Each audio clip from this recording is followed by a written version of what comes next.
తెరవలి sisters channel కి స్వాగతం. మనకి పెద్ద పండుగ దగ్గరకు వచ్చేసింది కదా. సహజంగా ఈ సంక్రాంతి పండగకి రకరకాల పిండి చేసుకొని తింటాము. ఆ తిన్నప్పుడు మనకు కొంచెం హెవీ అనిపిస్తుంది కదా. అనిపించినప్పుడు ఈ చక్రాలు అంటే ఇప్పుడు నేను చేసి చూపించే చక్రాలు కూడా తింటే బ్యాలెన్స్డ్ గా ఉంటది. జీర్ణశక్తి బాగా జరిగి అంటే హెవీ లేకుండా అనిపిస్తుంది. అంటే పొట్ట ఫ్రీ అయింది అనమాట. ఆ చక్రాలు ఏంటంటే శనగపిండి వాముతో కలిపి చేస్తాను.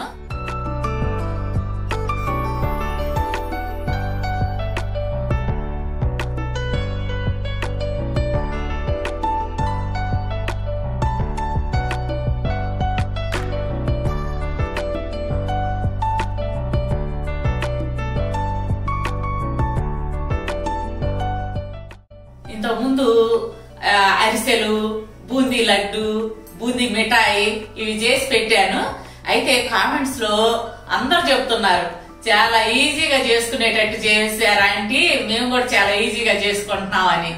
ఏం లేదమ్మా, మా పిల్లలకి చెప్పినట్టే చెప్తున్నాను. వాళ్ళకంతే ఈజీగా చేసుకునేటట్టే. ఎందుకంటే పిల్లలు కదా, ఓ పెద్ద పెద్ద బారుగా చెప్పామనుకో వాళ్ళకి కష్టంగా ఉంటదని ఇట్లాగే ఈజీగా చెప్తాను. వాళ్ళు అన్ని పిండంట్లు వండుకుంటారు. మీకు కూడా అట్లాగే చెప్తున్నాను. ఇప్పుడు చక్రాలు చేసి చూపిస్తాను. ఈజీగానే మీరు చేసుకొని తినండి. అయితే ఈ పిండంట్లు అన్నిటితో పాటు ఈ చక్రాలు కూడా కంపల్సరీ చేసుకోండి. ఎందుకంటే బ్యాలెన్స్ అయింది అనమాట మనం తినేదానికి, పొట్టలో అరుగుదలకి. ఇప్పుడు ఎలా చేయాలో చేసి చూపిస్తాను చూడండి. ముందుగా కావాల్సింది బియ్యం పిండి.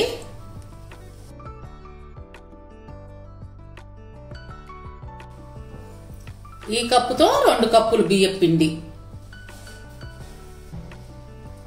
ఇప్పుడు శనగపిండి,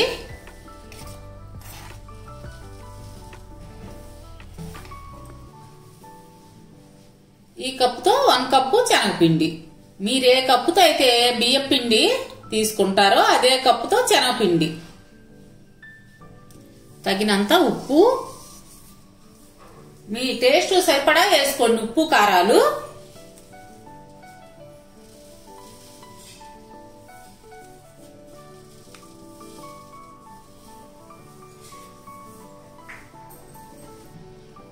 ఒక టీ స్పూను వాము. ఈ వాము చాలా మంచిదండి. పిల్లలకు గాని పెద్దలకు గాని అరుగుదలకి అసలు ఎంత బాగా పనిచేస్తుందో. ఈ వాము మాత్రం ఈ శనగపిండి చక్రాలకి కంపల్సరీగా వేసుకోండి. కొద్దిగా పసుపు, చిటికెడు పసుపు. అయితే ఇది మీ ఆప్షన్, కావాలనుకుంటే వేసుకోవచ్చు లేకపోతే లేదు. ఇవన్నీ బాగా కలిసే విధంగా కలుపుకుందాం.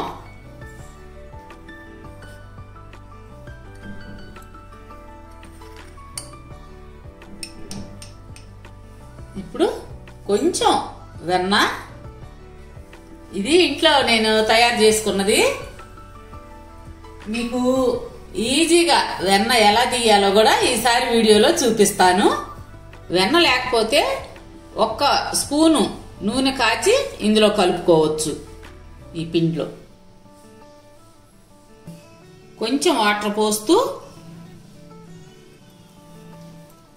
ముద్దలాగా కలుపుకోవాలి.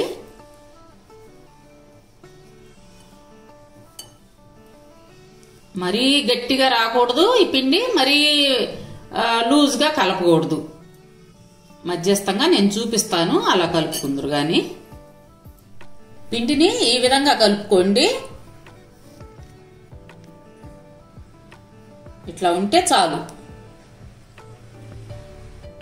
ఈ కలిపేటప్పుడు ఉప్పు కారం చూసుకొని ఏదన్నా కొంచెం మీరు అడ్జస్ట్ చేసుకోవాలంటే వేసుకొని కలుపుకోవచ్చు. ఇప్పుడు ఈ కలిపిన పిండిని పక్కన పెట్టుకొని బాండీలో నూనె వేసుకొని వేడి చేసుకుందాం. ఇప్పుడు బాండీలో నూనె పెట్టుకున్నాం కదా.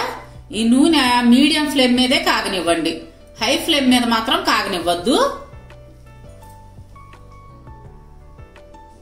ఎందుకంటే హై ఫ్లేమ్ మీద చక్రం వచ్చామనుకోమ్మా ఒక బుక్కును మాడిపోద్ది అనమాట. అందుకని హై ఫ్లేమ్ మీద పెట్టకుండా మీడియం ఫ్లేమ్ మీద పెట్టి చక్రాను వేసుకోవాలి. అప్పుడు బాగా వేగుద్ది అన్నమాట.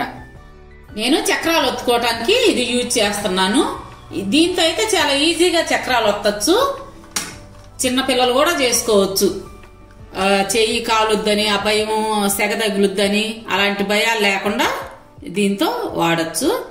ఈ ప్లేటు, ఈ సైజు ప్లేటు వాడుకోవాలి. ఈ శనగపిండి చక్రాలకి లావు ప్లేట్ పెట్టుకున్నారనుకోండి, లావు హోల్స్ ఉంది, అంత టేస్ట్ ఉండదు. బియ్యపిండి చక్రాలకైతే లావు హోల్స్ ఉన్న ప్లేట్ పెట్టుకోవచ్చు. శనగపిండి చక్రాలకి ఈ సైజ్ అయితే సరిపోతుంది. దీంట్లో సరిపోయే అంత ముద్ద తీసుకొని ఇందులో పెట్టుకుందాం. ఇంకొంచెం పట్టుద్ది.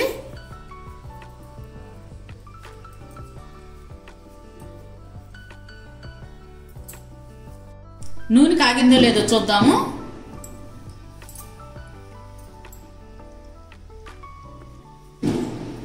ఇప్పుడు నూనె కరెక్ట్ గా కాగింది. ఇప్పుడు చక్రాలు ఒత్తుకుందాం.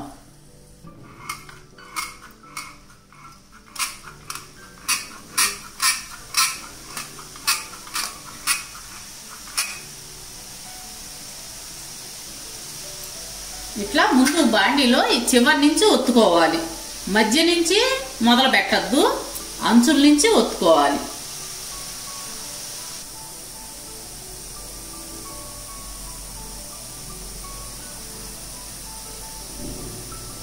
మీడియం ఫ్లేమ్ పెట్టుకొని వేయించుకోండి చక్రాలు. ఇప్పుడు తిరగేద్దాం.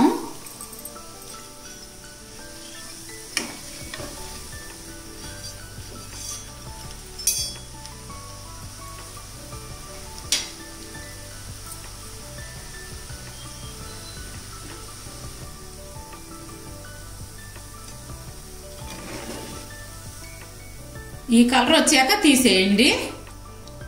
ఎందుకంటే తీసిన తర్వాత కొంచెం కలర్ మారుద్ది అనమాట. వేడి ఉంటుంది కదా ఆయిల్, అందుకని ఇంకొంచెం ముదురు కలర్ వస్తుంది. ఈ కలర్ లో తీస్తే చాలు.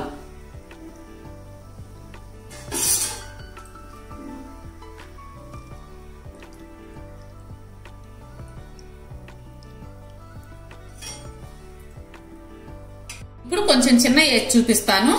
మీరు ఎప్పుడైనా ఇట్లా బయట నుంచే ఒత్తండి.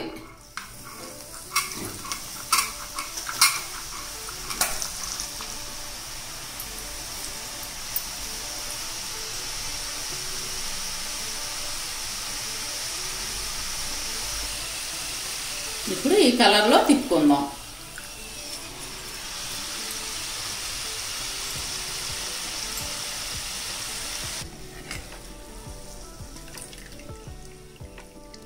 ఇప్పుడు ఇలా తీసి పక్కన ఈ విధంగా నూనె వడవాలి కింద.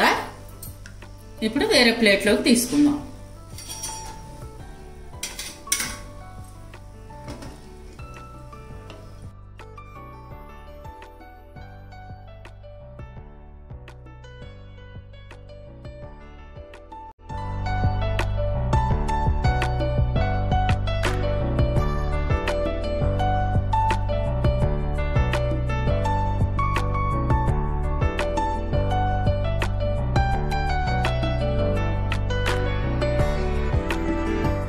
శనగపిండి చక్రాలు రెడీ అయినాయి. తిని చూసి ఎంత బాగున్నాయో నాకు కామెంట్స్ లో చెప్పాలి. మా వీడియోస్ మీకు నచ్చినట్లయితే లైక్ చేయండి, షేర్ చేయండి. అలాగే కొత్త వాళ్ళు ఎవరైనా ఉంటే తప్పకుండా సబ్స్క్రైబ్ చేసుకోండి.